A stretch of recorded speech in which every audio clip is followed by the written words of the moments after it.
لوگو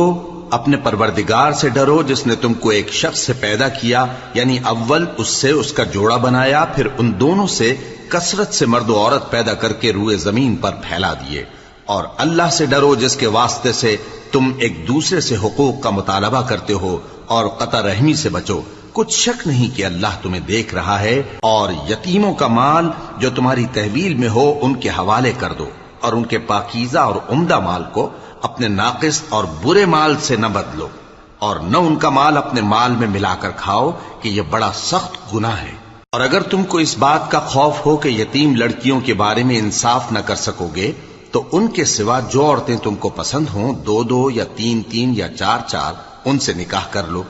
اور اگر اس بات کا اندیشہ ہو کہ کئی عورتوں سے انصاف نہ کر سکو گے تو ایک ہی عورت سے نکاح کرو یا باندی سے تعلق رکھو جس کے تم مالک ہو۔ اس طرح تم بے انصافی سے بچ